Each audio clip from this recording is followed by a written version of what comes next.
Muito bem, vamos começar então.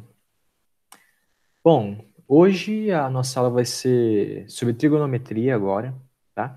A gente já terminou a geometria plana, agora a gente vai dar uma olhada em trigonometria, aí isso vai dar umas 2, 3 aulas mais ou menos. Depois a gente vai começar a ver, acho que geometria analítica, isso mesmo, geometria analítica. E depois de geometria analítica, que vai dar umas 5 aulas, de repente, a gente vai ver geometria espacial. Aí depois acabou o curso, né? Esse caminho que a gente tem que fazer. A gente é, tá meio que em 40% do curso. Vamos lá. Trigonometria, né? Vamos começar dando uma olhada ali sobre ângulos, tá? A gente já deu uma olhada na aula de segmentos e ângulos, mas vamos dar uma relembrada, né? Sobre isso que é muito importante. Basicamente o cerne da trigonometria são os ângulos, né? Vamos lá. O que a gente tem aí para ver, né? Primeira coisa que pode cair em muitos exercícios é a transformação de ângulos. A gente pode transformar ali ângulos em graus para radianos, certo? E também tem outras medidas de ângulo que pode cair em algumas questões, né? Mais na FUVEST, assim, só que ela vai te mandar um note a dot ali na hora. Esse outro ângulo que pode cair seria o grado, né?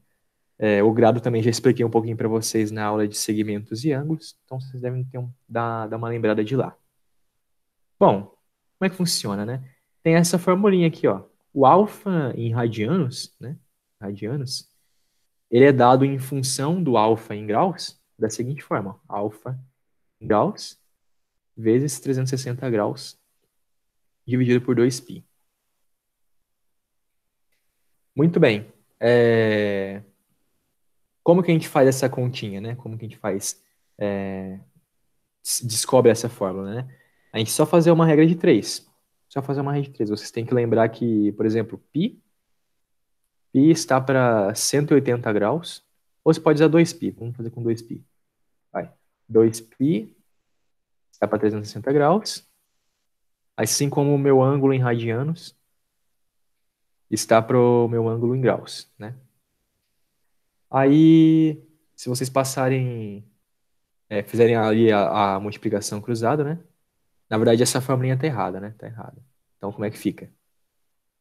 Fica o alfa em radianos é igual ao alfa em graus vezes 2π sobre 360. Isso, estava errado aqui. Então, corrigir aqui. Então, 2π sobre 360. Corrigir aqui também. Vou corrigir dessa forma. Eu vou mudar aqui de radianos para graus, de graus para radianos. Então, aqui tem que ser em graus, né? Em graus. E aqui, em radianos. Beleza. É isso daí. Primeira coisa que pode cair muito exercício, é mais provável que caia esse tipo de exercício em Enem, tá? Em Enem, que o Enem geralmente tem uma pegada mais leve, né? Que é o que a gente conhece, né, do Enem, mas a gente não sabe o que o Enem nos prepara esse ano, né? Vamos ficar preparado aí para a FUVEST, que daí se alguém quer Enem aí, provavelmente vai dar certo. Bom, agora umas relações no relógio, tá? Relógio mesmo, pessoal, aqueles relógios analógicos. Tem exercícios que cobram algumas análises de ângulo ali dentro do relógio. E para fazer elas, a gente precisa ter uma ideia de como funcionam os ponteiros do relógio, né? Como fazer essa relação entre eles e os ângulos, né? No caso, a gente pode fazer aqui uma relação entre o ponteiro das horas, beleza? Ele gira 360 graus em 60 minutos. Então, essa é a nossa proporção aí dos ponteiros das horas para a unidade de minutos. O ponteiro dos minutos, ele gira 30 graus a cada 60 minutos. Quer dizer, 30 não, né? A cada 60 minutos, o ponteiro dos minutos dá 60 voltas, né? No nosso relógio. Então, é 60 vezes 360. Isso, nossa, estava bem errado ali, hein? Tava bem errado esse materialzinho. Vamos lá. Depois eu corrijo e envio para vocês. Então, o ponteiro dos minutos, a cada minuto, ele dá uma volta, né? A cada minuto, o ponteiro dos minutos dá uma volta inteira no relógio. Então, em 60 minutos, ele vai dar 60 voltas no relógio. Então, a gente pode fazer essa relação aqui, ó. 60 vezes 360 graus está para 60 minutos, certo? E o ponteiro dos segundos, ele dá... O ponteiro dos segundos, ele dá 60 voltas, não, ele dá uma volta a cada 60 segundos, né? Ele dá uma volta a cada 60 segundos. Isso aqui deve estar errado também. Vamos dar uma olhada. Então, o ponteiro dos minutos, ele dá uma volta completa. Uma volta, né? Que seria 360 graus, né? Em 60 segundos. 60 segundos é um minuto. Então, vamos colocar em um minuto. Um minuto. Ok. Então, são essas as relações que a gente tem, né? Tava aí errado os dados, depois eu vou corrigir lá e mandar para vocês. Bom, então o ponteiro das horas, em 60 minutos ele dá uma volta completa. Beleza. O ponteiro dos minutos, em 60 minutos ele dá 60 voltas completas. O ponteiro dos segundos, em um minuto ele dá uma volta completa. Ok? Tem outras relações que vocês podem fazer. Por exemplo, o ponteiro dos minutos, ele dá... O ponteiro dos minutos, ele dá uma volta. Quanto que é uma volta do ponteiro dos minutos? Vamos lá. 360 dos minutos. Tem que pensar um pouco, né, para entender isso. Deixa eu ver.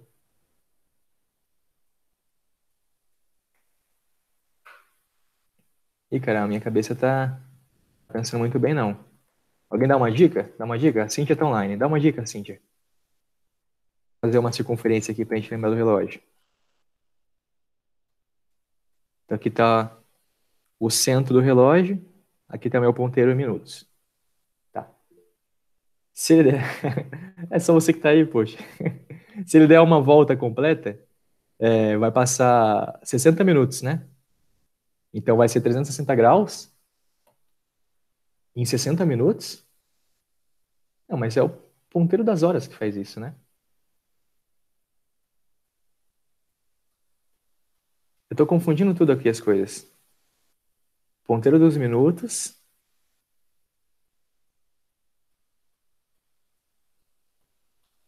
Ó, ponteiro dos minutos andou aqui de 0, né? Até... Vamos ver. Até aqui 10. Né? Seria 1, né? Não, pera. O 1 é 5 minutos, né? Que passou. 5 minutos, exatamente. Então ele andou ali até o 1 foi 5 minutos. Andou até o 2. Isso aqui é exatamente a análise que a gente vai fazer nos exercícios, tá? Andou até o 2, 10 minutos. Andou até o 3, então vai ser 15 minutos. Então, olha só. Em 15 minutos, foi 90 graus, né? 90 graus. Bom, 90 graus, 15 minutos. Se eu multiplicar por 4 dos dois lados, então fica 360 graus, 60 minutos. Exatamente, é isso mesmo, ó. É isso mesmo. Confundindo tudo. Vamos colocar aqui tudo de novo, ó. O do segundo tá certo, tá? E o segundo dá uma volta completa, né? Em um minuto. O ponteiro dos minutos dá uma volta completa em 60 minutos, né? Agora o ponteiro das horas está errado, ó. Depois que passa uma hora, o ponteiro das horas ele não dá uma volta completa. Ele anda só um pedacinho. Ele anda do 0 até 1, né? O ponteiro das horas está aqui, ó. Vamos lá. Aqui em azul, ó. O ponteiro das horas está aqui.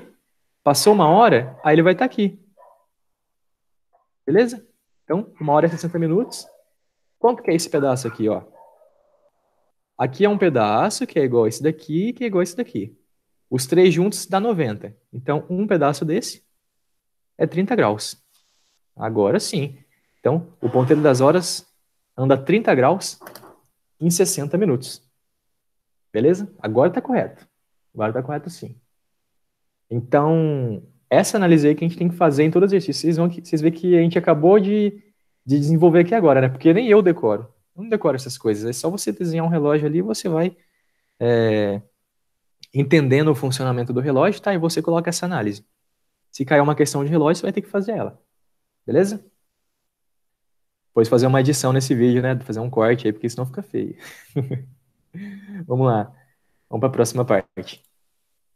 A próxima parte já é resolução de exercícios, ó. E vamos resolver os exercícios em cima disso daí. Os primeiros aqui de transformação é bem tranquilo, né? Vou fazer com vocês aí porque não é tranquilo para alguns. Ó, transforme 135 graus em radianos. A gente pode usar aquela formulinha, ó, em radianos. Opa, radianos é igual ao ângulo em graus, né? Vezes 2π sobre 360. Agora sim. Transformar 135 graus, né? Então, esse cara aqui é 135 graus. Então, fica 135 graus vezes 2π sobre 360 graus. Resolvendo isso daqui vai dar quanto? Vai dar 3 sobre 4π? Acho que é isso. 135 graus é 3 vezes 45, né? E 45 graus, né? Para alguns aí já familiarizados, sabe que 45 graus é igual a π sobre 4. Então, fazendo essa conta aqui, a gente vai encontrar 3π sobre 4. Transforme 7π sobre 5 radianos em graus. Mesma coisa. Coloca lá na formulinha. Essa formulinha, pessoal, tá aqui pronta, beleza? Mas, sinceramente, se eu fosse vocês, não decorava, não. Só entender ali como é que é a relação entre graus e radianos e fazer uma regra de 3 ali na hora, tá?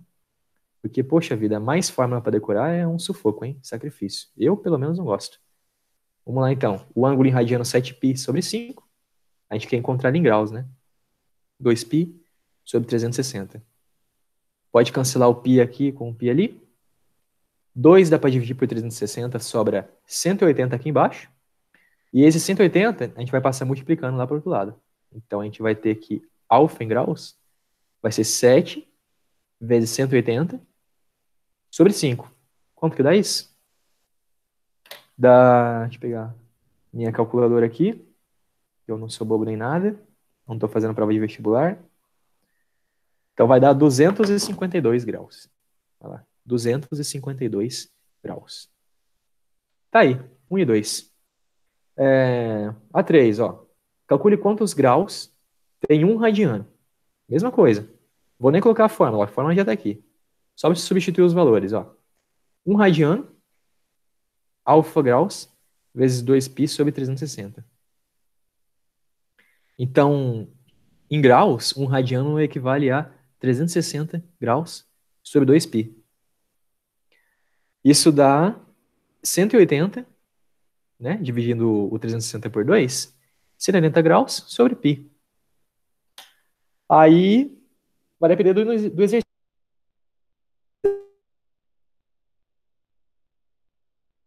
Enfim, considerando o π igual a 3, então vamos falar que o π é aproximadamente 3. Então, isso daqui vai dar aproximadamente 60 graus.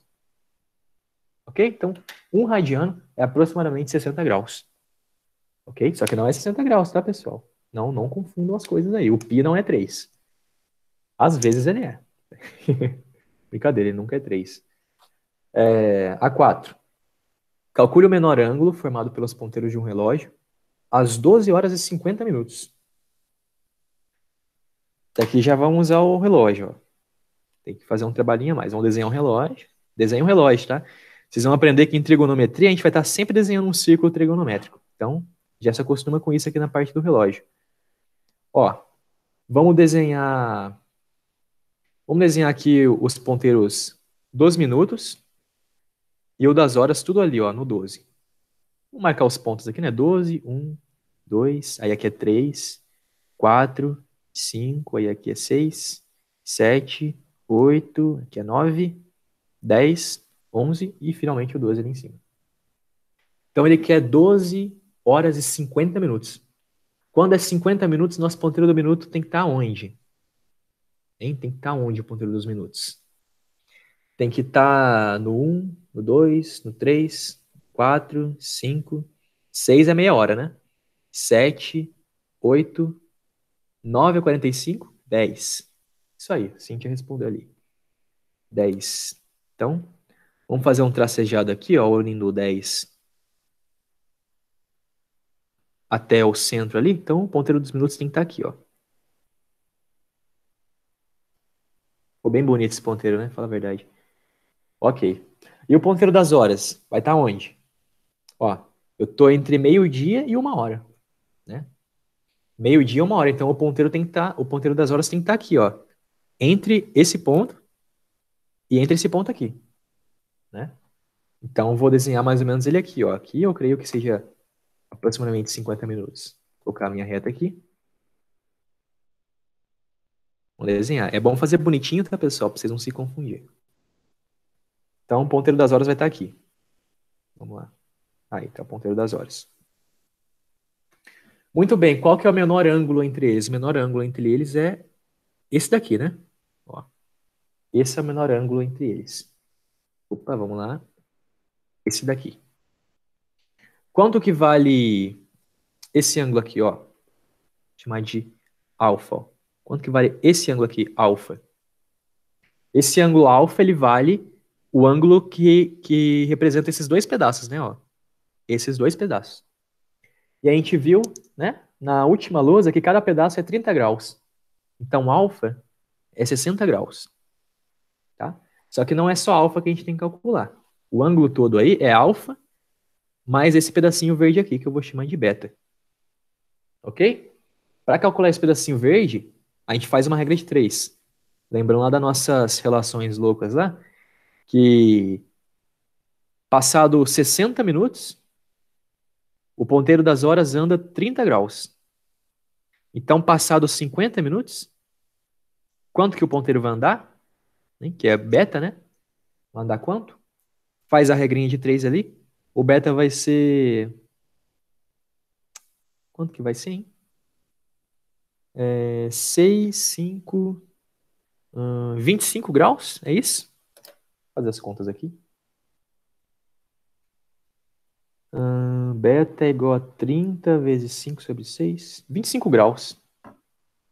Beta, então, vai ser 25 graus. Legal. Qual que é o ângulo, então? O menor ângulo entre os ponteiros aqui nesse horário? Ó? Vai ser, então, alfa mais beta, né? Alfa mais beta, que é 60 mais 25, vai dar, então, 85 graus. Ok? E o maior ângulo? O maior ângulo é esse daqui, né? Que é, inclusive, o replemento desse ângulo aqui. O replemento é aquele cuja soma, os dois ângulos são replementares, né? Replementares. Se a soma entre eles dá 360 graus. Então, esse outro ângulo aqui, ó, θ, é o replemento de alfa mais beta. Então, θ é igual a 360 menos alfa mais beta, que é 85. Vai dar quanto? Tô ruim de fazer conta hoje. Porque eu tava dando aula agora de tarde. Tô com a cabeça cheia. Vamos lá. 275 graus. Isso aí, exercício de relógio. Geralmente os exercícios de relógio aí costumam dar um pouco de medo, tá, pessoal? E não é à toa não, né?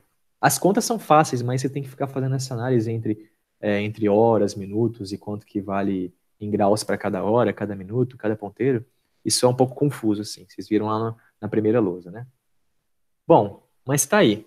Cai no vestibular, já caiu na FUVEST, pode cair de novo, certo? E é um exercício interessante aí de ângulos. Só mexe com ângulos, né?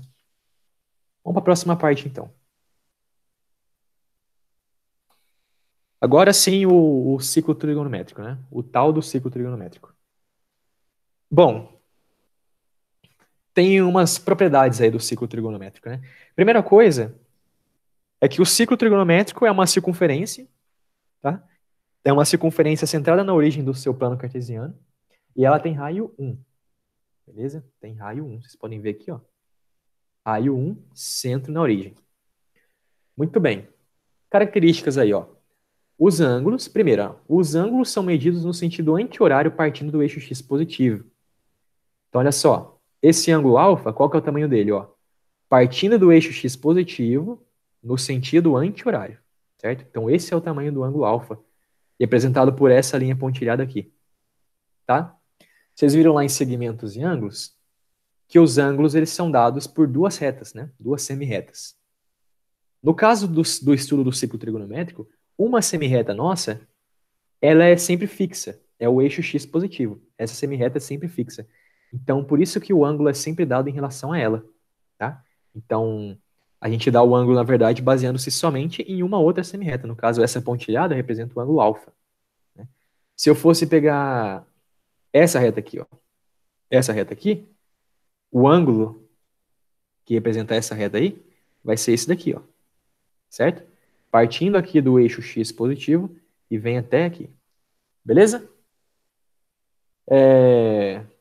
Outra coisa, ó, aqui nesse ponto. Se você contar os ângulos no sentido horário, né, a semirreta nossa fixa é sempre a mesma, eixo x positivo. Mas se a gente contabilizar o ângulo no sentido horário, aí o valor dele vai ser negativo. Então, por exemplo, esse ângulo verde eu vou chamar de beta, né? E eu tenho também esse ângulo aqui, ó, esse ângulo vermelho. Esse ângulo vermelho, ele basicamente representa a mesma coisa que o beta, né? Vocês podem ver que eles estão aqui representados pela mesma semirreta. Só que esse ângulo aqui ele vai ser negativo. Vai ser um ângulo θ aí, que é menor do que zero. Certo? Vocês podem ver, inclusive, que o θ, né, o módulo dele, né, lembrando que o θ é negativo, ó, mas o módulo do θ somado com o beta vai dar 360 graus. Porque se vocês repararem, eles são replementares, né? Olha só, um mais o outro dá 360. Muito bem.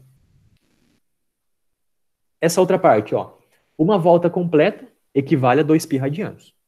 Isso a gente já tem que saber, né? Lá da aula de segmentos e ângulos, né?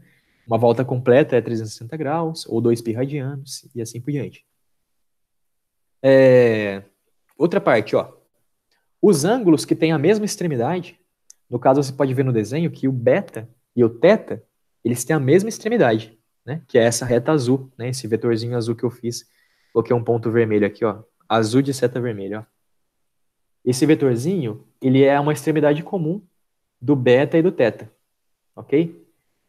Sendo assim, a gente chama eles de arcos côngruos, tá? São dois ângulos côngruos, ou seja, eles têm a mesma extremidade, mas eles não têm valores iguais. A gente fala que eles são arcos côngruos. E a diferença entre eles é de uma volta. Uma volta ou algum múltiplo de uma volta, certo? Vocês podem ver que... Vamos supor que o beta seja... Bom, aqui é 180 graus, né? Aqui é 270, então o beta está mais para 250 graus, tá? Beta é 250 graus. O θ vai ser quanto? Ele vai ser o replemento, né? Tem que ser o replemento de beta, mas com valor negativo. Então, o replemento de beta é 110. Vocês podem ver que a soma dos dois dá 360, né? Só que o θ a gente não pode esquecer que ele é negativo. Então, 110 graus. Agora vocês podem perceber que a diferença entre beta e θ é de uma volta. Olha só. Se eu pegar θ e somar com uma volta, eu tenho o beta, né? Eu tenho aqui, ó, menos 110, mais 360, aqui vai dar 250. Certo? Então, eles são côngruos, beleza? Quando os arcos têm a mesma extremidade, ou seja, o tamanho deles se diferencia por um número inteiro de voltas, a gente fala que eles são côngruos, tá bom? Tem uma outra notação também que são os semicôngruos, né? Os semicôngruos são aqueles que têm uma diferença de meia volta, certo? Meia volta. Então, por exemplo, se eu pegar o θ, somar ele com meia volta, 110 graus, mais meia volta, que é 180 graus. Lembrando que essas contas são válidas também se você estiver trabalhando com π, tá? Com radianos. Isso vai dar 70 graus. Então, 70 graus é um arco semicôngruo ao θ, certo? Os semicôngruos, eles são simétricos, certo? Eles têm extremidades simétricas. Por exemplo, o θ tem essa extremidade aqui, ó, que é esse vetor que era azul e agora está botando em vermelho, ó. Era azul e agora está botando em vermelho. Então tem essa extremidade. A extremidade do nosso 70 graus é oposta, é simétrica a essa extremidade aí, ó. É só fazer o desenho, na verdade, dela. Vamos lá. Só que agora do outro lado da origem, ó.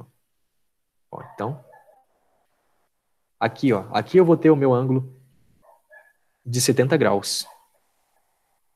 Ok? Então, esses são os arcos semicôngruos, quando eles têm diferenças de um número, o número de meia volta, né? Meia volta.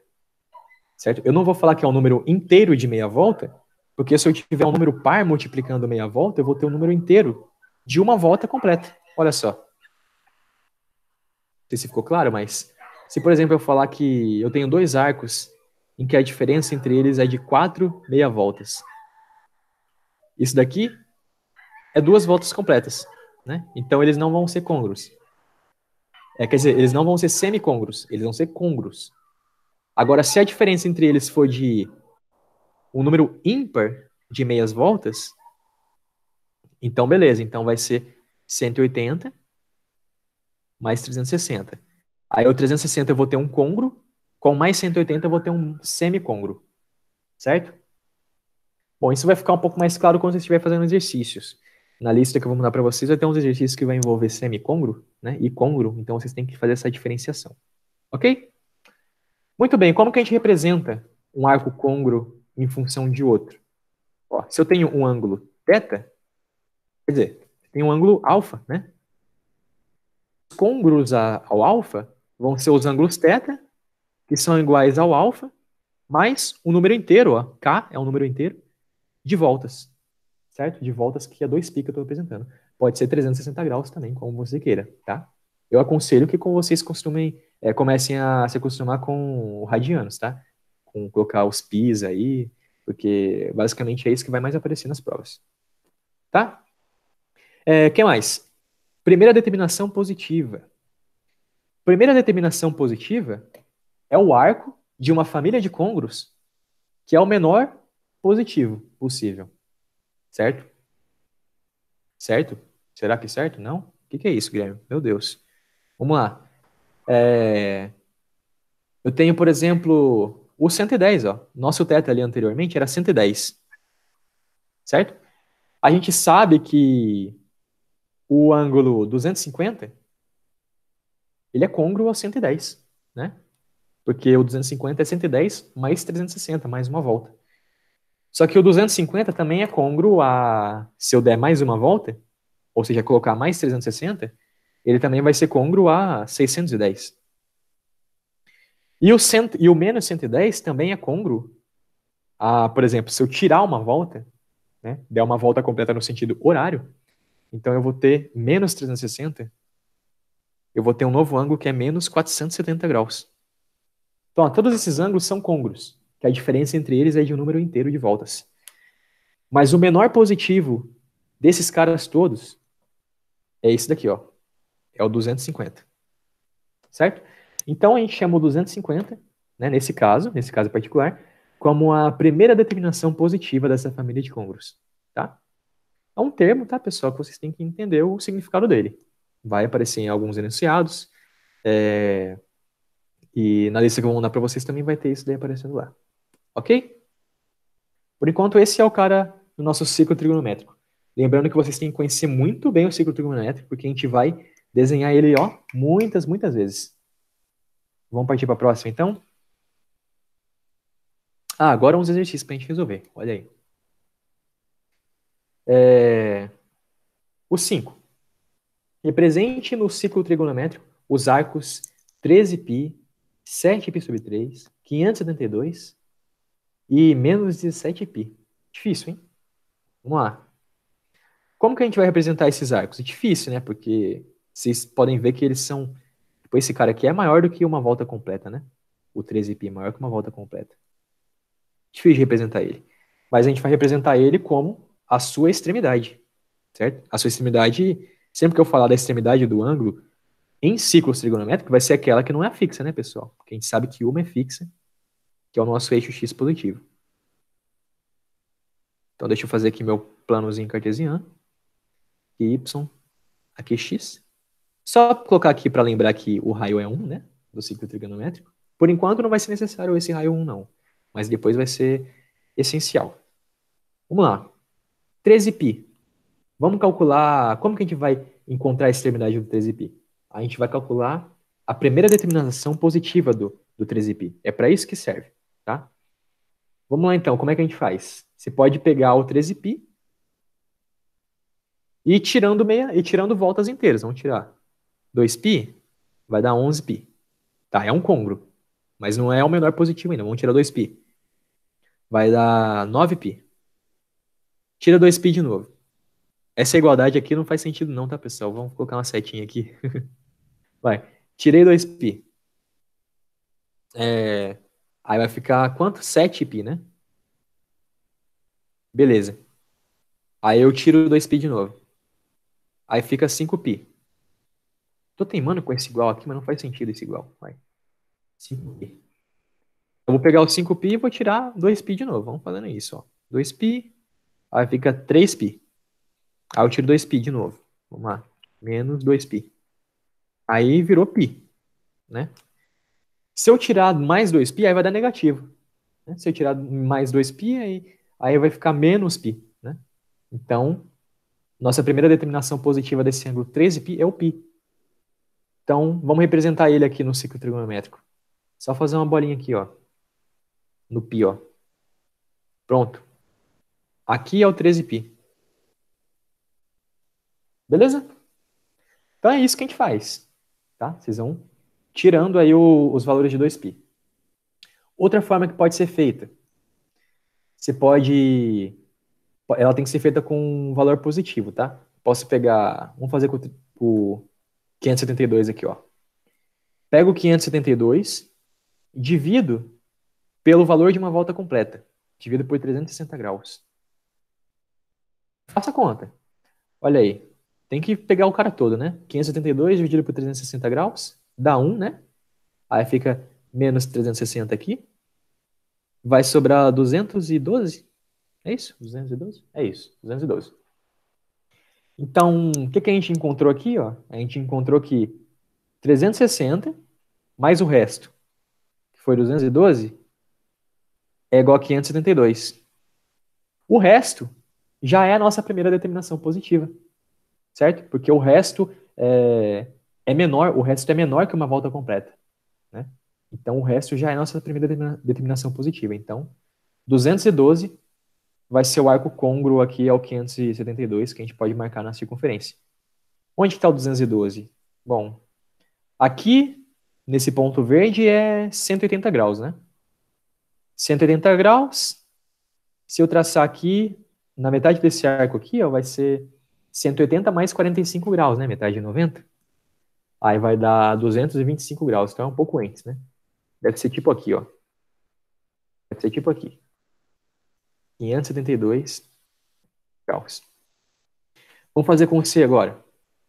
O C, 7π sobre 3. O que a gente faz? A gente pode pegar o 7π sobre 3 e dividir por 2π, hein? Vamos dividir por 2π. Dividir por 2π. Ok? Então vai dar aqui, ó. Π, corta com π. Isso vai dar... Não vai dar um número inteiro não, né, pessoal? Esse número já é fracionário. 7π sobre 3 é maior do que...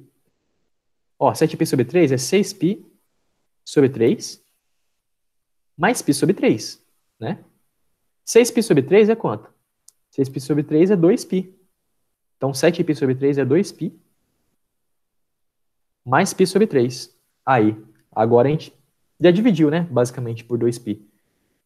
Tem uma volta completa, então, mais π sobre 3. Então, π sobre 3 é a primeira determinação positiva das famílias dos côngruos de 7π sobre 3. Quem que é π sobre 3? 60 graus, né? Vai dar mais ou menos aqui, ó. Aqui, ó. Mais ou menos aqui. Então, aqui é o 7π sobre 3. E o nosso menos 17π, né? Menos 17π. Como ele é negativo, a gente então tem que somar valores de 360 graus para encontrar o primeiro valor positivo, né? Como que a gente pode fazer isso? Olha só, pessoal, quando o valor é negativo, a gente pode entender que ele é positivo, tá? Olha só que loucura. Que ele é positivo, só que no sentido horário. Então, se a gente fizer a mesma conta que a gente fez no caso do B, do 572, ou seja, dividindo o 17π por uma volta completa, encontrando o resto, a gente vai encontrar a gente vai encontrar um resto, e esse vai ser a nossa primeira determinação negativa. Faz sentido? Uma loucura, né? Mas funciona. Olha aí. 17π dividido por 2π.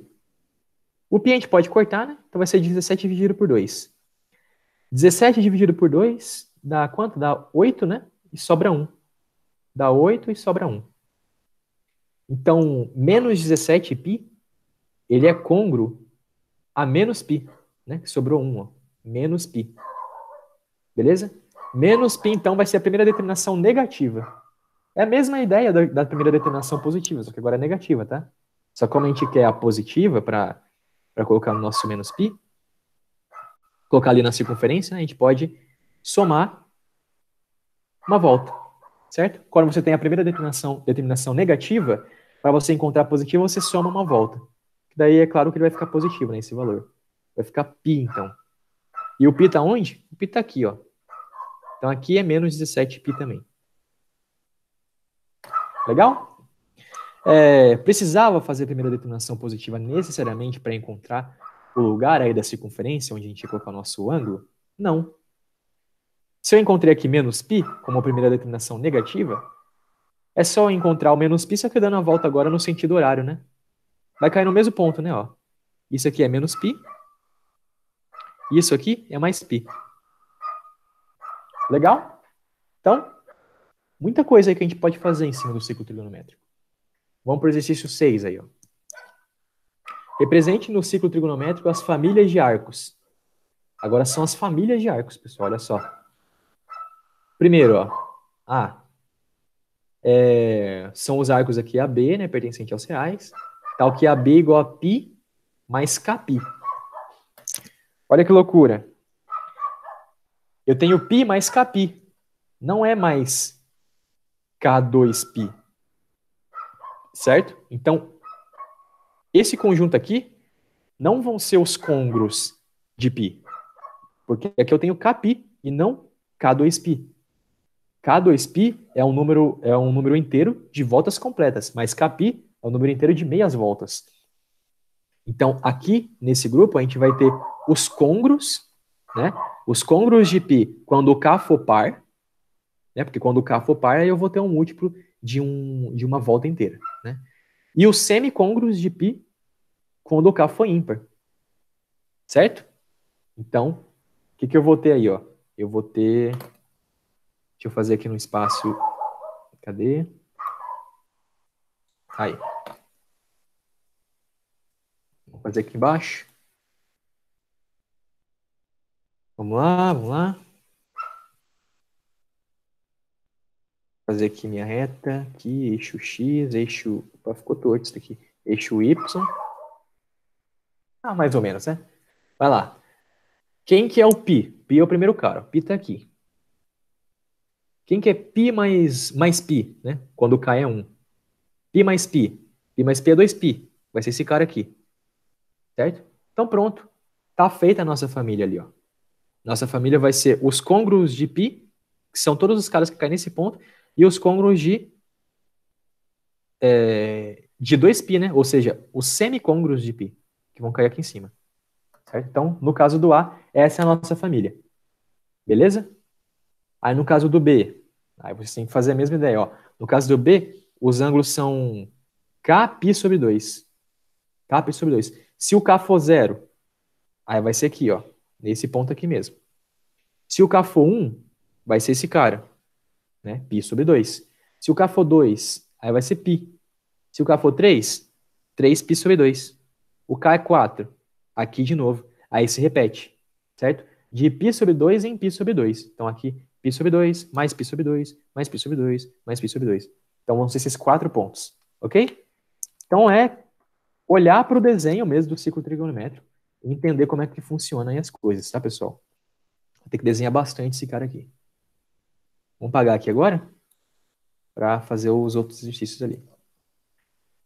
O 7, olha aí. Vamos fazer o 7. Determine a equação da família dos arcos dada a sua representação no ciclo trigonométrico. A equação da família dos arcos. Isso aqui é um pouco mais complicado, ó. Mas é muito importante a gente saber disso daqui, pessoal, porque quando a gente estiver fazendo ali equações trigonométricas, inequações trigonométricas, a gente vai sempre encontrar um conjunto solução, né?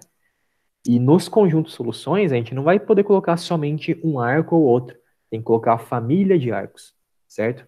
Então vamos lá. Determine a equação da família dos arcos dada a sua representação no ciclo trigonométrico. Então, letra A. Ó, aqui eu estou apresentando um arco de tamanho π sobre 2. E aqui, um de tamanho 3π sobre 2. Né?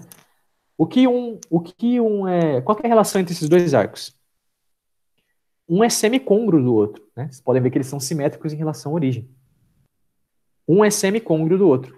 Então eu quero os côngruos de π sobre 2 e os côngruos de 3π sobre 2. Ou, em outras palavras, eu quero os côngruos e semicôngruos de π sobre 2. Então, qual que é a nossa família? Tem que ser π sobre 2 mais kπ. Ok? Muito bem. Se tiver alguma dúvida... Nossa, tem você ainda, Cíntia. Só você ainda online, hein? O pessoal vai ver tudo pelo YouTube, tô vendo, hein? Mas, bem, se tiver alguma dúvida, Cíntia, ao longo da aula aí, você pode mandar uma mensagem aí no chat, ou pode até ligar o seu áudio e dar um grito aí para mim, tá? Bom, vamos lá. O B. O B, eu quero a família dos arcos aqui representados por esse ponto. Ó. Esse ponto, primeiro a determinação positiva dele, a gente sabe que é π, né? E, bom, eu quero todos que representam esse ponto. Então, são todos os côngruos de π. Aí sim vai ser π mais 2kπ. Tá? Uma coisa, pessoal, detalhe aqui, tá? Detalhe, mas detalhe que vai tirar nota de vocês se vocês esquecerem. É que sempre que a gente coloca uma solução dessa forma, né, onde a gente tem um parâmetro aqui, no nosso caso é o K, a gente tem que falar a que conjunto numérico pertence ao K, né? Ou a que intervalo pertence ao K. No caso, o nosso K, ele é inteiro, então pertence aos inteiros. Tá? Isso daqui não pode esquecer, tá? É um detalhezinho bobo, mas não é tão bobo assim. Eles tiram nota por causa disso. Bom, agora o C, ó. No C a gente tem esse ponto aqui que é 0, esse que é π sobre 4, aí depois o 90, aí π sobre 4, aí de novo, de novo, de novo, de novo. Então, vocês podem ver que são todos múltiplos de π sobre 4, né? Ó. Esse aqui é π sobre 4, 90 é 2π sobre 4, esse cara é 3π sobre 4, 4π sobre 4, 5, 6, 7. Então, π sobre 4 e π sobre 4. Qual que vai ser o nosso conjunto? Nosso conjunto vai ser os arcos da forma K, π sobre 4. Simples assim, pessoal. Agora o D. O D, olha só. A gente tem aqui o 0, né? Aqui a gente tem o π. O que o 0 é do π? É um semicôngruo, né? Eles são simétricos. Semicôngruo.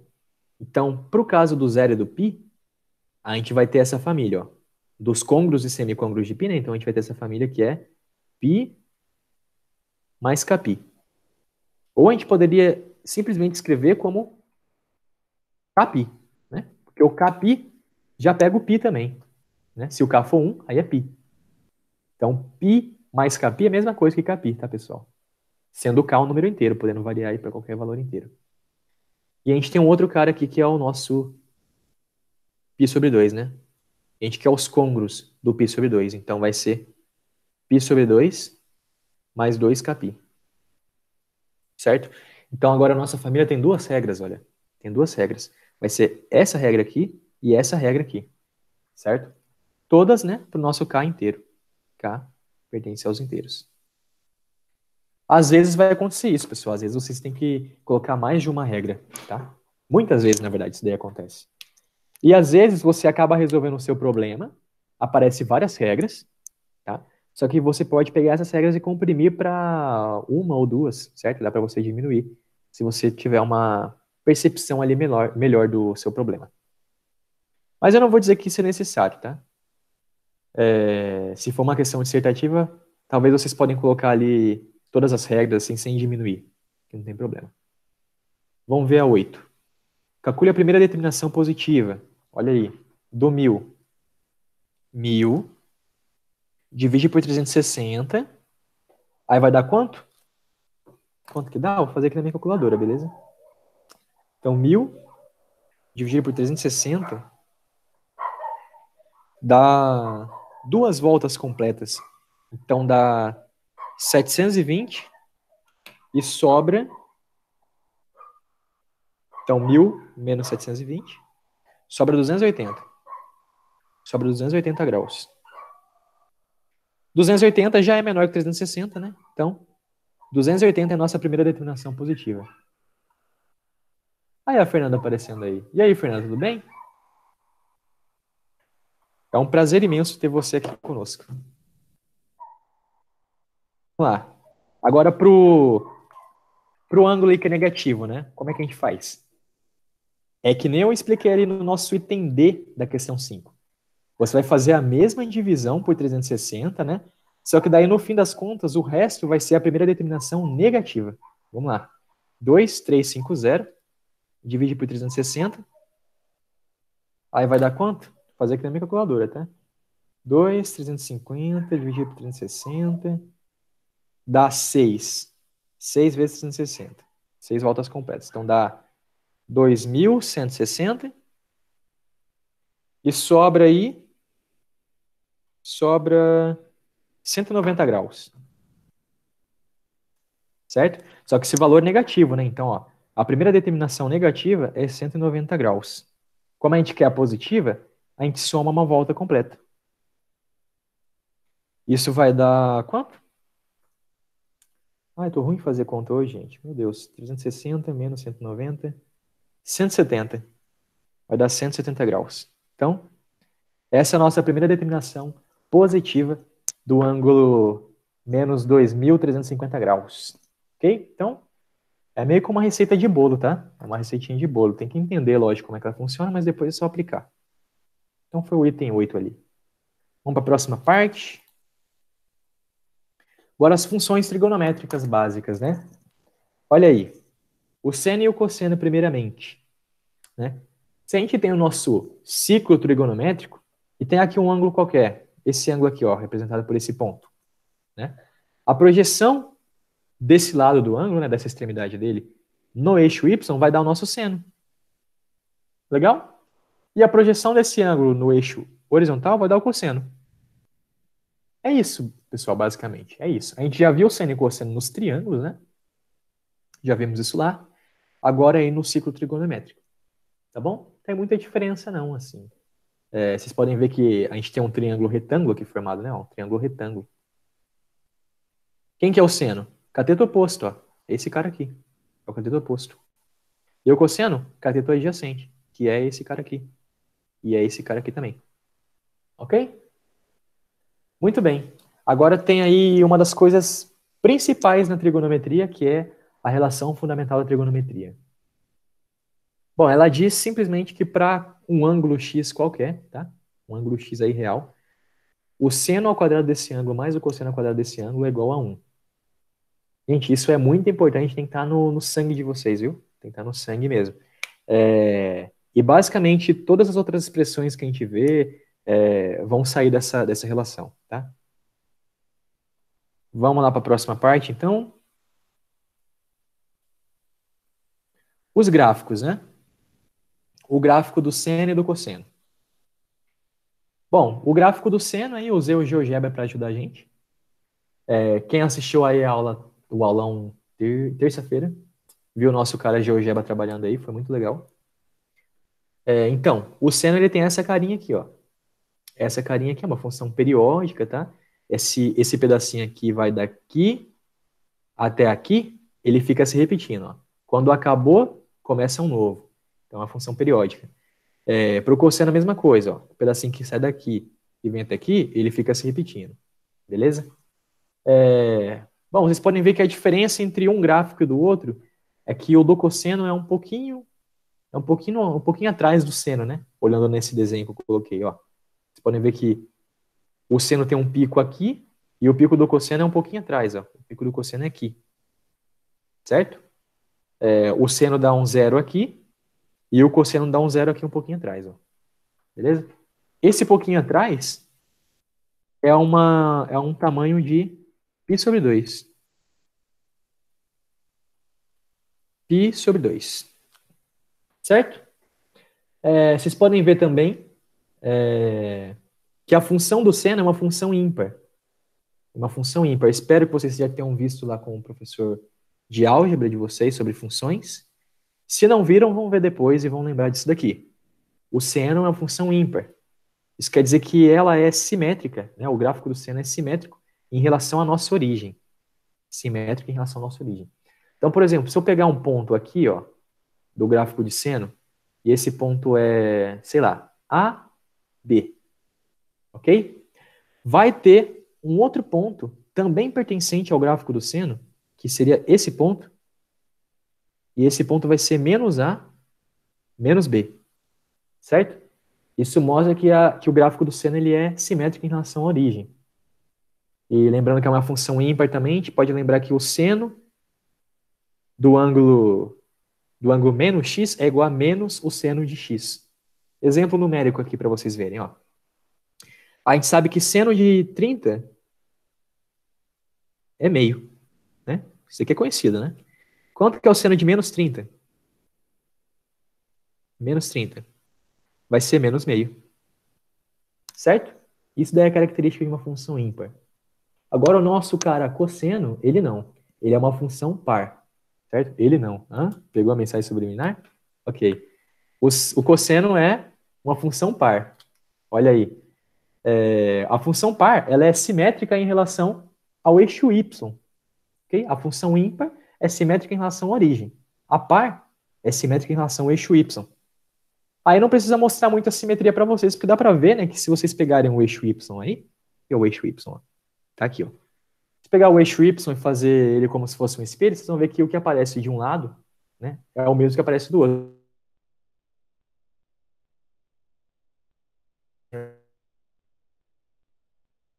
Função par. A função par, né, que é simétrica em relação ao eixo y, ela é tal que se eu pegar um ponto do gráfico aqui, que seja, sei lá, C, D, eu vou ter um outro ponto no gráfico que vai ser menos C e D também. Ok? Isso caracteriza aí a nossa simetria em relação ao eixo y.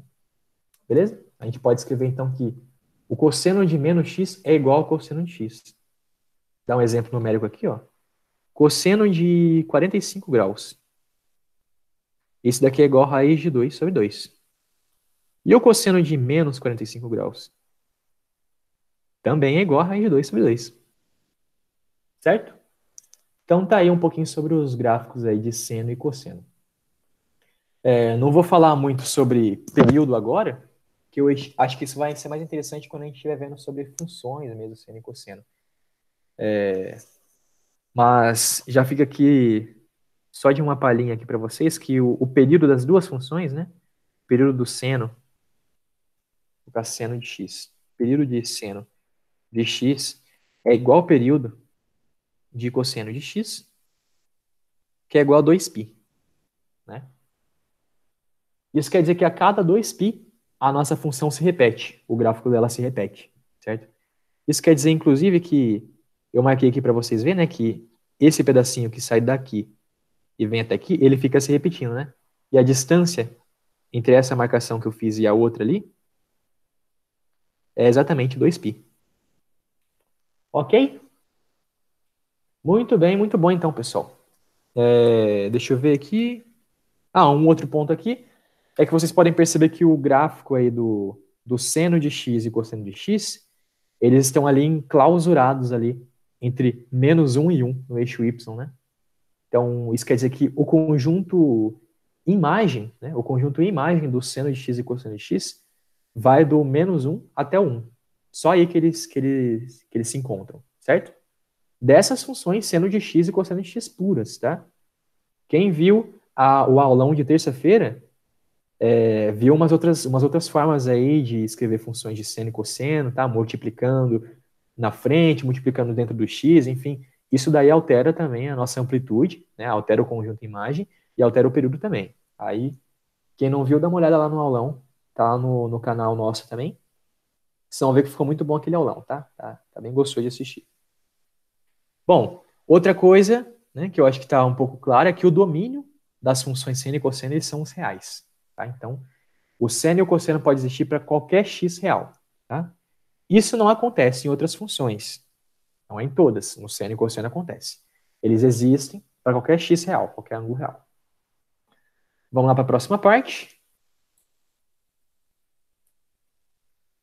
Função periódica. Realmente, vou falar de função periódica aqui agora. Pensei que eu não ia falar, mas vamos falar assim. Função periódica, pessoal. Ó, função periódica qualquer. Tá. Seja f de x uma função periódica de período t, usando, por exemplo, aqui, ó, nosso f de x igual a seno de x. Só um exemplo, tá? A gente sabe que o período da função seno de x ali, nua e crua, né, purinha, é igual a 2π. Agora a gente vai analisar a seguinte função, ó, g de x igual a mais b vezes f de c vezes x mais d. Ou seja, a gente vai analisar essa função aqui, ó. G de x é igual a mais b vezes o f nosso é seno, é f de x, seno de x. Então, seno de cx mais d. Ok? Então, a gente vai analisar o que acontece com essa função aí. Se vocês viram o aulão de terça, vocês já sabem mais ou menos o que acontece com esse tipo de função. Certo? Expliquei lá bastante sobre esboço de gráfico e é uma coisa muito importante. Inclusive, dê uma olhada quem não deu olhada. Bom, tá aí nosso amigo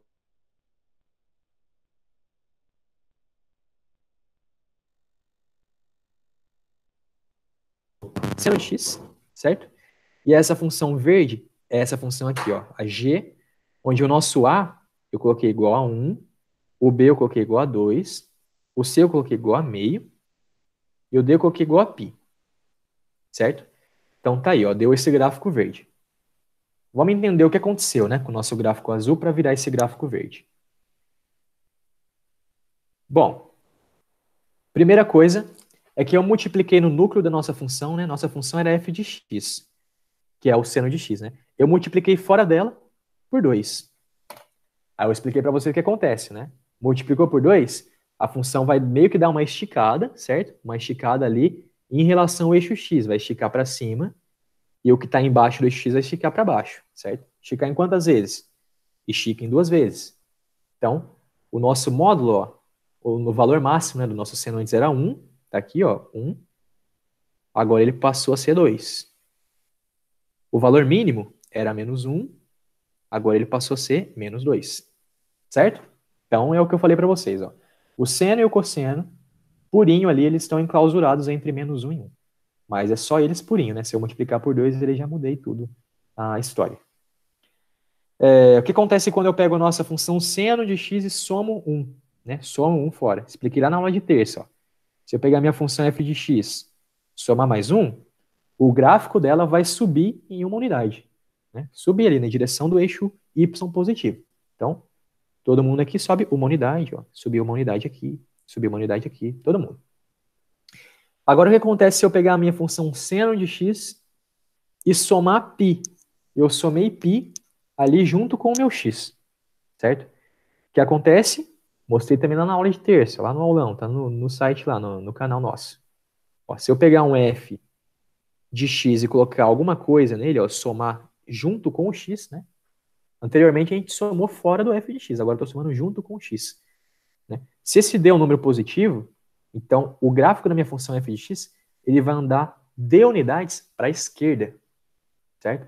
Se o d for um número negativo, então o meu gráfico f de x, ele vai andar d unidades para a direita, ok? No nosso caso, o valor nosso aqui é π, né? Eu somei π com o nosso x.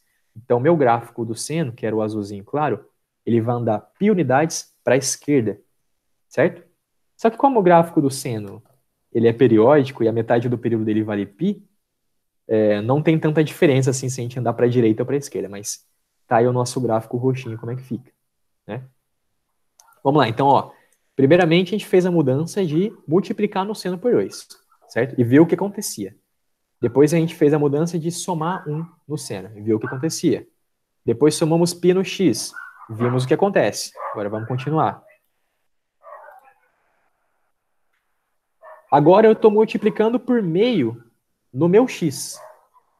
Se viu a aula de terça, sabe que se a gente multiplica no x, aí acontece o inverso do que se a gente multiplicasse na função inteira, né? Se eu multiplicasse por meio na minha função inteira, ela ia ser comprimida, certo? Comprimida por 2, ali na direção do eixo y, né? Na vertical. Agora, se eu multipliquei por meio no x, a minha função vai esticar em 2 vezes na direção do x, certo? Então, olha só. Antes do período da minha função era 2π. Ó, vinha daqui até aqui. Agora que eu estiquei a minha função em 2 vezes, o período dela vai valer 4π, certo? Vocês podem ver, vamos ver onde ela se repete, ó. Aqui, ó. Minha função roxinha, tá? Minha função roxinha, ela começa aqui, ó, uma parte que se repete. Ela vem, anda para cá, passa pelo zero, vai ali em cima, e depois começa a se repetir aqui de novo. Olha o período dela. O período dela é 4π. Ok? Muito bem.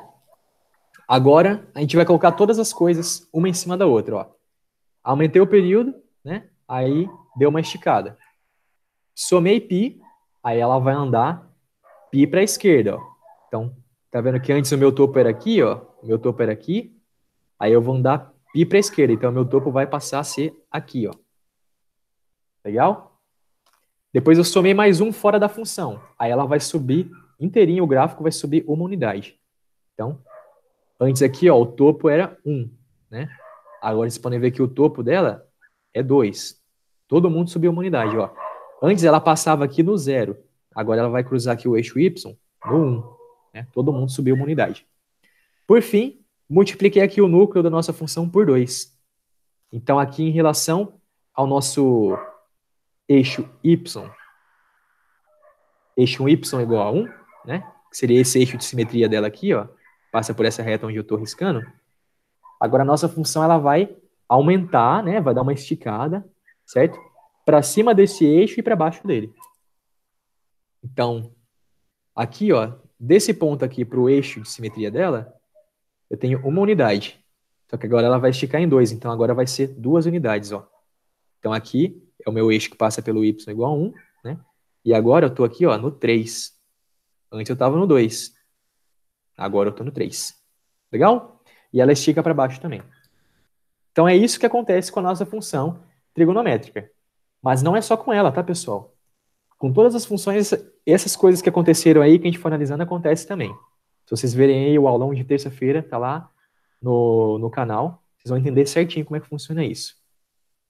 Agora, para a função trigonométrica, assim, periódica, ou função periódica qualquer, a gente tem uma formulinha aqui que ajuda bastante a resolver. É o seguinte, se você tem uma função periódica h de x, né, e o período dela é t, a sua função h de ax mais b, ela vai ter um período que é o seguinte, ó, o período dela t' vai ser igual a, vou fazer um pouco mais embaixo, o período dela novo t' vai ser igual ao mesmo período t da h crua ali, né, só de x, só que daí eu divido pelo módulo do a, o módulo do carinha que acompanha o x, certo? Vocês podem ver que faz sentido aquela análise que a gente fez, né, ó. Antes, o período da minha função, seno, né, seno de x, é 2π. Depois a gente viu que virou 4π, né? Por quê, ó? Porque o período novo dessa função g de x, t', tem que ser 2π, que é o período do seno, dividido pelo módulo do a, o cara que acompanha o x, ó, que é meio. Ok? Isso daqui vai dar, então, 4π. Certo? Essa é a fórmula que vocês vão mais usar, assim, quando a gente estiver falando de função periódica, tá? Mas ainda, toda essa parte de esboço de gráficos, que está lá na nossa aula, nossa, eu repeti isso um monte de vezes, desculpa. Está lá na nossa aula, nosso aulão que a gente teve terça-feira, está lá no canal. Todas as coisas de esboço de função é muito importante, tá? Para resolver vários exercícios. Ajuda em um monte de exercício. Tá bom? Vamos então para a próxima parte, que é resolver uns exercícios aí, ó. Vamos lá. Exercício 3. Vamos encontrar os valores dos ângulos simétricos AX igual a 30 para o seno. Dos ângulos simétricos AX igual a 30. Certo. Tá, ele está querendo dizer simétricos. Simétricos em relação ao eixo X, em relação ao eixo Y, certo? Em relação à origem também. Então, aqui para o nosso seno de 30, né, a gente vai ter meio. Na verdade, aqui meio que já está na resposta, né, nesse ciclo trigonométrico. O simétrico de 30 em relação ao eixo X é esse ângulo aqui, ó, que vai ser o 330. Eu vou ter, então, o meu valor de seno vai ser o simétrico, né? Então, antes era meio, aí eu vou ter agora menos meio. Então, é só lembrar que o seno que dá menos meio é o seno de menos 30. Por quê? Porque o seno é uma função ímpar, certo? Então, se seno de 30 é igual a meio, seno de menos 30 é igual a menos meio. Mas qual que é o ângulo aí que a gente vai ter que encontrar, né? A gente quer a primeira determinação positiva, certo? Então, qual que é a primeira determinação positiva de menos 30? Menos 30 em módulo, ele já é menor do que uma volta. Então, a gente não precisa dividir ali por 360. A gente vai só deixar ele positivo. Então, é só somar 360 para encontrar o côngruo dele positivo. Isso vai dar 330, que é o ângulo que já está marcado aqui, né? Agora, o simétrico aqui é em relação ao eixo Y do seno, do 30, né? Vai ser esse ângulo aqui, né? Vocês podem ver que esse ângulo ele tem o mesmo valor de seno, né? É o seno de meio. O simétrico dele ali, então, vai ter que ser... Nossa, isso daqui eu não expliquei para vocês, ia ficar para a próxima, na verdade. Mas vamos lá. O que acontece é o seguinte. Seno de x é igual ao seno do seu suplemento. É igual a seno de 180 menos x. Certo? Isso daqui é uma verdade. Ó. Seno de x é igual ao seno do seu suplemento. Então, no caso, o simétrico ali do 30 seria o suplemento do nosso 30. Né? Ia dar o mesmo valor de seno, né? Porque é meio. Então, se eu tenho x igual a 30, o outro ângulo ali vai ser 180 menos 30, que é 150. Então, tá ali. Simétrico 150. E em relação agora à origem, né? Simetria em relação à origem, a simetria em relação à origem é simétrica duas vezes. A simétrica em relação a x e depois em relação a y. Então, a gente pode falar que o simétrico em relação à origem do 30 seria esse ponto aqui, né? Que é o simétrico em relação ao eixo x do 150. Então, se eu tiver seno de 150, eu vou ter que seno de menos 150 é igual a menos... Opa! É igual a menos seno de 150. Quanto que é o seno de 150? Meio. Então, isso daqui vai dar menos meio. Então, vamos encontrar agora a primeira determinação positiva desse 150. Como ele já é menor do que uma volta em módulo, é só a gente somar 360 graus. Nossa, os cachorros estão gritando, vocês estão vendo? Meu Deus do céu. E isso vai dar o nosso 210 graus. Então, aqui é para a gente determinar aí os ângulos simétricos, tá? Esse exercício aí é meio estranho, tá, pessoal? Isso daí acho que não cai no vestibular, não, mas de toda forma, a prática aí em enxergar os ângulos, a simetria deles, isso é muito importante, tá? Agora, um exercício só mostrando as simetrias, isso não vai cair, não, tá? Pode ficar tranquilo. Construa o gráfico de g de x, A4 agora, né? Construa o gráfico de g de x igual a seno de x sobre 2. O que é isso, pessoal? Isso aqui é o gráfico do seno de x, certo? Só que eu peguei no meu x e multipliquei ele por meio. O que isso vai mudar no gráfico? Vai mudar que o período vai aumentar em 2 vezes, né? Ou seja, o meu gráfico vai esticar ali no eixo x em 2 vezes. Então, o gráfico vai ser como? Se o gráfico do seno é esse daqui, ó. Tipo, isso aqui é só um pedacinho dele, tá? O gráfico de... Aqui vai ser, deixa eu marcar os pontos aqui, né? Aqui vai ser π. Aqui vai ser menos π. Aí o gráfico de seno de meio x vai ser isso daqui, ó. Então ele deu uma esticada.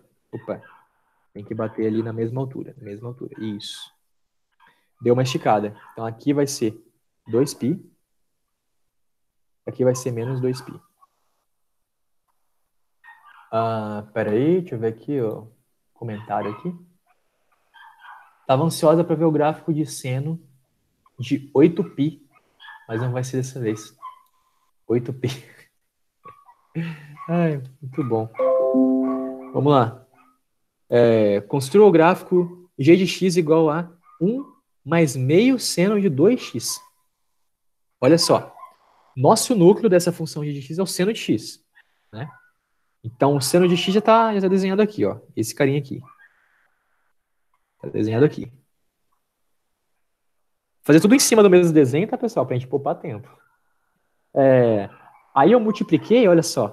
Eu multipliquei junto com o meu x2, certo? O que vai acontecer?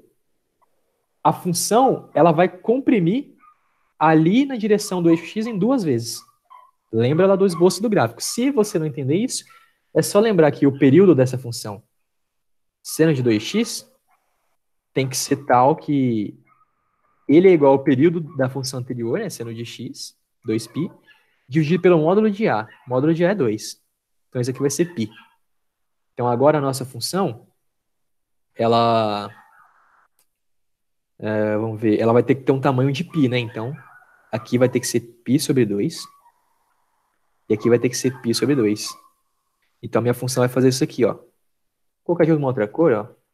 Outra cor. Vai ser esse daqui, ó. Uou! Legal? Então, vai ser esse vermelhinho. Só essa parte, ó. Só essa parte aqui. Certo? Aí, olha só. Agora eu multipliquei fora da minha função por meio. O que vai acontecer com ela? O módulo dela vai diminuir por 2, tá? O módulo dela vai diminuir por 2. Então, ela vai ser comprimida ali na direção do eixo y agora. Vou colocar de outra cor. Nossa, vai ficar bem bagunçado, mas vamos lá. Vou colocar de outra cor, ó. Aqui era 1, menos 1, né? Aqui era 1, ó. 1, menos 1. Agora ela vai ter que ter o mínimo de menos meio e o máximo de meio. Então vai ser tipo isso aqui, ó. Certo? Então ela deu uma comprimidinha ali. E por fim eu somo 1, né? Somei 1, todo mundo sobe uma unidade. Então, agora o meu eixo de simetria vai ser aqui, ó, no y igual a 1. Antes era no y igual a 0, agora é no y igual a 1. Então, minha função agora vai ter essa cara, ó. Pô. Então, é essa última cobrinha verde aí. É lógico que a gente tem que terminar de fazer todas as outras cobrinhas, né? Mas vai ser basicamente isso daí. Vou mostrar aí para vocês como é que fica no GeoGebra. Vamos lá no GeoGebra. Como é que eu faço? Tem que trocar a tela aqui, né? Para a apresentação. Calma aí, pessoal. Calma aí. Vamos apresentar aqui a tela inteira, vai. Tela inteira. Aí, tá a minha tela inteira. Deixa eu botar aqui no meu navegador. GeoGebra. Vamos colocar a nossa função aí para ver se ficou bonitinho o gráfico. Olha lá, nossa função é 1 mais meio vezes seno de 2x. Olha aí. Olha aí se não ficou igual. Hã? Olha aí se não ficou igual. Ó, essa daqui, ó. Essa daqui. Opa. Igualzinho, não. É esse pedacinho que eu desenhei, ó. Esse desenho é esse pedacinho aqui, ó. Certo? Eu vou até cortar aqui, ó. Cortar esse pedacinho que eu desenhei. E colocar ali pra gente ver, ó. Desenhei esse pedacinho. Olha aí. Igualzinho. Nossa. São irmãos gêmeos, olha aí. Legal, então? Esse negócio aí de esboço de gráfico é muito importante, tá? Vamos para a próxima parte. Vamos lá, vamos lá. Tá aí. Exercício 6. Construa o gráfico da função f de x igual a seno de 2x menos π sobre 2. Como é que a gente vai fazer, hein? Mesmo passo a passo. Ó, a gente já pode ver o período dela. Já pode ver o período dela. Ó, como é o 2 que está acompanhando o x, né? Vai ser o mesmo período da outra, né? Que é metade do período da função seno, né? Então é 2π sobre 2. Vai ser π o período. Legal? E se eu somei menos π sobre 2, junto com o x ali, ó, junto com o meu cara x, que vai acontecer com o meu gráfico? Meu gráfico ele vai andar essa quantidade de unidades, né, π sobre 2, para a direita, certo? Para a direita. Então, vamos lá. A gente tem aqui... Opa, vamos lá. Vou fazer uma reta mais bonitinha aqui para não ficar muito feio o negócio, muito esculachado, né? Linha reta. Fazer aqui 90 graus. Cadê? 90 graus. Tá. Meio exagerado esse gráfico aqui, né? Vamos lá. O período agora é π.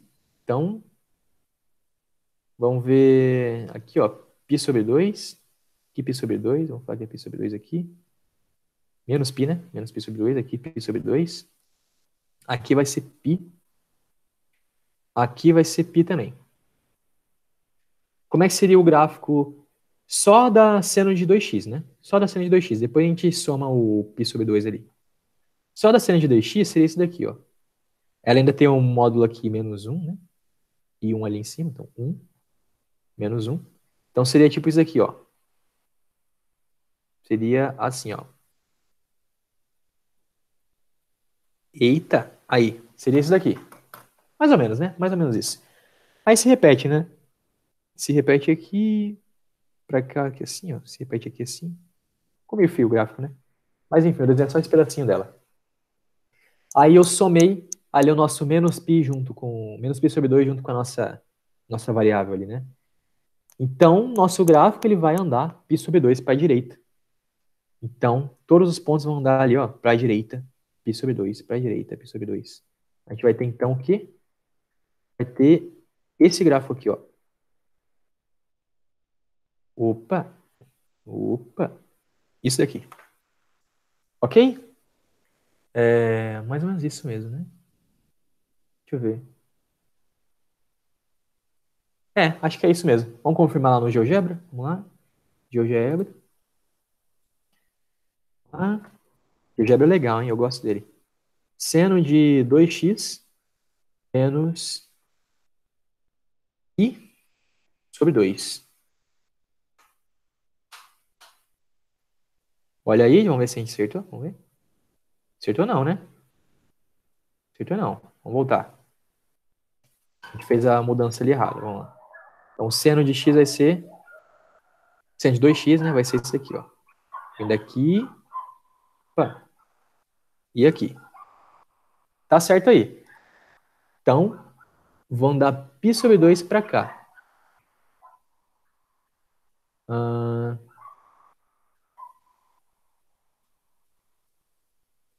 mas era isso mesmo, né, pessoal? Fernanda, você tá aí, me ajuda. O que eu fiz de errado aqui, hein?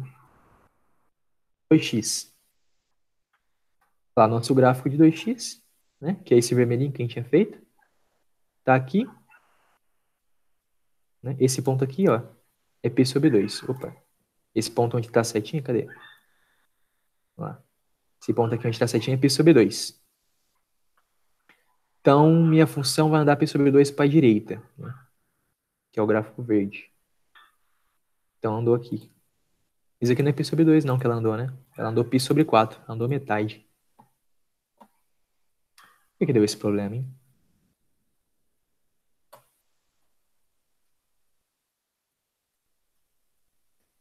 Vamos ver.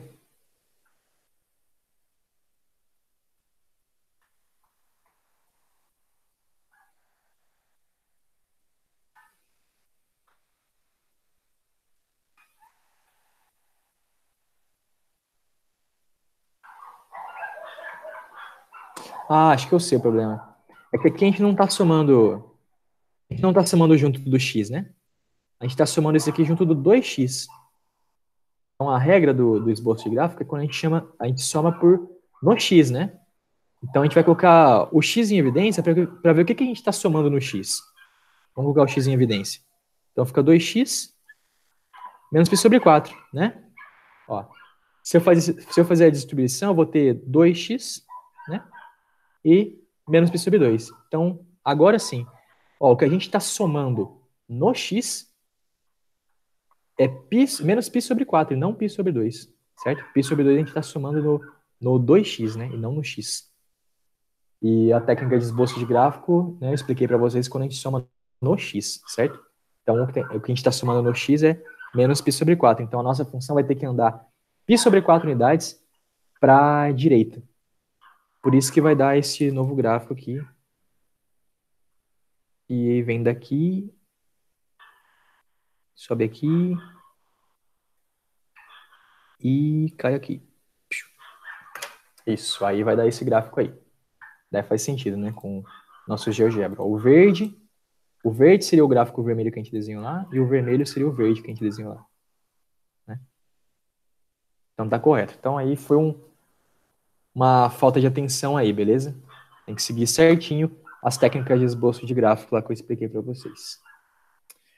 Muito bem, muito bom então. Vamos lá, vamos para 7. Construa o gráfico da função f de x igual a menos 1 mais 2 seno de x menos π sobre 2. Então aqui o período da função não mudou, né? O período da função não mudou. O que mudou foi que a gente avançou ela para a direita π sobre 2, aumentou o módulo dela em 2 vezes e depois abaixou o gráfico em uma unidade. Vamos fazer isso de uma vez só? Vamos lá? Nosso seno, com o período aqui inalterado, viria então do menos π até o π, né? Seria um gráfico mais ou menos com essa cara aqui, ó. Opa! Essa cara aqui. Legal. Aí a gente somou aqui menos π sobre 2, né, nele. Então ele vai andar menos π sobre 2 para a direita. Então, agora o gráfico vai ficar com essa cara. Aqui, 3π sobre 2 e aqui menos π sobre 2. Então o gráfico agora vai ter essa cara aqui, ó. Vamos lá. Essa cara. Agora a gente multiplicou ele por 2, né? Então, antes eu tinha aqui 1, né? Menos 1, né? E aqui 1, que era o máximo dele. Agora, como a gente multiplicou a função por 2, aí o módulo vai aumentar 2 vezes. Então, agora vai vir aqui parar no 2 e depois aqui no menos 2. Então, agora a minha função vai ter essa cara aqui, ó.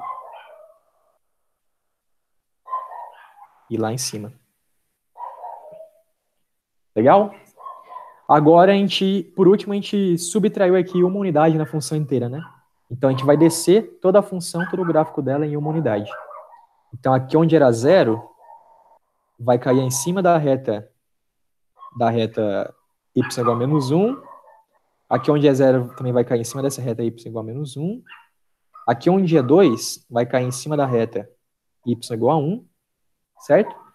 E esse ponto aqui onde era 0 de novo vai cair em cima dessa reta outra vez. Ó. Então o nosso gráfico final vai ser esse daqui.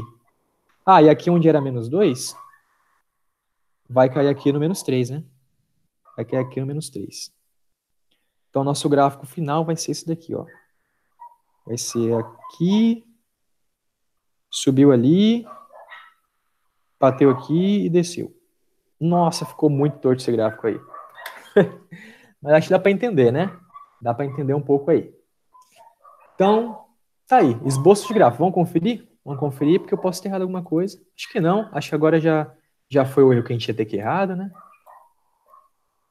Que a gente tinha que errar, né? Qual que é essa mesmo? Primeiro é seno de x, né? Seno de x menos π, né? Menos π sobre 2. E está multiplicado por 2. Aí eu tenho menos 1.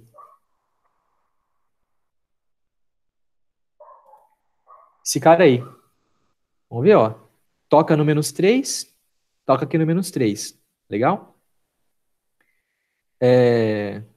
O ponto máximo ali é 1. O ponto máximo é 1. Onde que é máximo? Ó? No π, ó. Vocês podem ver que aqui, ó 3,14, né? O x, né? Ó, 3,14, blá, blá, blá, que é π, né? E 1, né? Então é o ponto π, 1. Beleza? Então tá certinho o nosso gráfico. Tá bonitinho. Quer dizer, bonito não tá, né? Mas tá certinho. Vamos lá. Vocês tentem fazer um desenho bonito, tá? Na prova, pelo amor de Deus. Não, são... Ou vão perder ponto por falta de delicadeza, achei um pouco provável, Ou vocês vão perder ponto por causa do desenho feio mesmo, porque vocês vão acabar, sei lá, vão acabar se confundindo ali com o seu desenho feio e vai dar uma resposta errada, tá? A 8, pô, a 8 é igual àquela que a gente fez agora há pouco, né? A 8 é igual a essa 3, ó. Então, não vou fazer lá não, tá? A diferença é que a 8 é com o cosseno. Mas só lembrar que o cosseno é uma função par, né? O seno a gente estava fazendo baseado em ser uma função ímpar, o cosseno é par. Vamos fazer outros exercícios aqui. Ah, é mais exercício com o cosseno, né? Tipo, mesma construção de gráfico, só que agora com o cosseno. Não muda nada, tá, pessoal? A função seno e cosseno, elas são basicamente a mesma, só que elas estão distanciadas ali em π sobre 2, tá? Então vamos deixar essa daqui 10 considerada como feita. A 11 também é a mesma coisa, até um pouco mais fácil, né? A gente não tem nenhum termo multiplicando aqui, nenhum somando ali junto com o x. Vamos ver essa daqui, ó. Essa daqui é interessante para a gente usar a relação fundamental da trigonometria. Olha aí a 12. Calcule o cosseno de x, sabendo que seno de x é 1/3. Como que a gente vai calcular? Ah, ele fala que o x pertence a π sobre 2 e π, né? Vamos calcular então. Usando a relação fundamental da trigonometria, vamos dizer então que o seno ao quadrado de x mais cosseno ao quadrado de x é igual a 1. Quem que é o seno de x? O seno de x é 1/3. Então a gente vai ter que 1/3 ao quadrado mais cosseno ao quadrado de x é igual a 1. 1/3 elevado ao quadrado é 1/9, né? Então a gente vai passar esse 1/9 para o outro lado. Vai ter cosseno de x igual a 1 menos 1/9. 1 menos 1/9 dá 8 sobre 9. Então o cosseno de x vai ser igual, agora tirando a raiz quadrada, né? Vai ser igual a mais ou menos, né? Lembrando que tirando a raiz quadrada fica mais ou menos. Raiz de 8 sobre 9. Isso vai dar 2 raiz de 2 sobre 3. Ok? Então o cosseno de x é mais ou menos esse cara, ó, mais ou menos. Agora a pergunta é, vai ser mais ou menos? Então, você vai considerar esse intervalo que ele deu, ó. Avaliar o ciclo trigonométrico. Fazer ele bonitinho do ciclo trigonométrico. Tá, não precisa ser tão bonito agora não, tá? Pode ser meio feio, vai. Bom, esqueci de falar para vocês lá no comecinho dos quadrantes, né? Mas o ciclo trigonométrico ele tem 4 quadrantes, né? Que a gente chama de primeiro quadrante, segundo quadrante, terceiro quadrante, quarto quadrante. Na verdade, não é o ciclo trigonométrico que tem 4 quadrantes, mas o eixo cartesiano, né? Todo esse pedaço aqui a gente chama de um quadrante, segundo quadrante, terceiro quadrante, quarto quadrante. Certo? Bom, sendo um ciclo trigonométrico, a gente sabe que a projeção do nosso ângulo em relação ao eixo x vai dar para a gente o cosseno, né? Mas olha só, ele disse que o x está entre 90 e π. Então, onde que a gente tem ângulo de 90? O ângulo de 90 é aqui. E o ângulo π? O ângulo π está aqui. Então, entre 90 e π vai ser nesse intervalo aqui, ó. Nesse intervalo aqui, ó. Daqui até aqui. Certo? Se a gente pegar um ângulo ali, você usa aqui a projeção dessa extremidade do ângulo, vai dar esse pedaço aqui pra gente, ó. Que é negativo, né? Negativo está para o lado esquerdo do eixo y, então vai ser negativo. Então, nosso cosseno tem que ser negativo, considerando que o x está entre π sobre 2 e π. E o seno? O seno é positivo mesmo, ó. O seno é positivo mesmo. No primeiro e no segundo quadrante, o seno é positivo sempre. Então, nossa resposta vai ser cosseno de x igual a menos 2 raiz de 2 sobre 3. Ok? Galera, tem questão que já cobrou só isso, basicamente. Ele falava que você tinha um cosseno, e aí era para você descobrir o seno, né? Só que ele falava ali que o seu x pertencia a tal intervalo. E muitas vezes o candidato colocava ali a resposta positiva, né? Como solução. Só que daí nos itens da questão ia ter lá o valor positivo e negativo. Então você ia ter que ter um pouco aí de sabedoria aí sobre os intervalos para entender que o valor seria negativo e não positivo. Legal? Então isso daí é bom para pegar quem está desprevenido aí. Ó, a 13. Simplifica a expressão seno à quarta de x menos cosseno à quarta de x. Isso aqui é uma diferença de quadrado, né, galera? Ó, seno ao quadrado de x ao quadrado menos cosseno quadrado de x ao quadrado. É uma diferença de quadrado, né? Então vamos fatorar ela. Fatorando fica seno ao quadrado de x menos cosseno ao quadrado de x, isso vezes seno ao quadrado de x mais cosseno ao quadrado de x. Só que olha só, a relação fundamental da trigonometria diz que para qualquer x, isso daqui dá 1. Então isso daqui vai ser 1. E a nossa resposta então vai ser seno ao quadrado de x menos cosseno ao quadrado de x. Legal? Na próxima aula que a gente tiver de trigonometria, a gente vai descobrir que esse cara aqui é menos cosseno de 2x. Legal? Então tá aí. Tá aí, pessoal. Pessoal, né? Por enquanto, online tem 2 pessoas aqui me vendo ao vivo, mas vocês vão ver depois no YouTube. Então tá aí, pessoal. Essa foi a nossa aula de hoje, tá? Foi até rápido, né? A gente conseguiu terminar antes do horário. Mas tem bastante exercício para resolver, hein? Trigonometria é um assunto muito importante e vocês vão ter bastante trabalho aí pela frente. Legal? Na próxima aula, então, a gente continua. Vamos ver aí as funções da tangente, secante, cossecante. Quer dizer, não sei se a gente vai ver isso na próxima aula. Mas tem coisas ainda para a gente ver sobre essas outras funções, né, que eu acabei de falar. Fórmulas aí de arco dobro, arco triplo, talvez. Soma e subtração de arco, tá? A nossa tal da prostaférese, se alguém conhece aí, dá um grito. Ou então a soma-produto, né, transformação soma em produto. E a gente acaba aí a trigonometria dando uma olhada mesmo nas equações e inequações trigonométricas. Tudo bem? Muito obrigado pela participação de vocês, tá? E a gente se vê numa próxima, tá? É isso aí. Tchau, tchau e boa noite. E cuidem-se.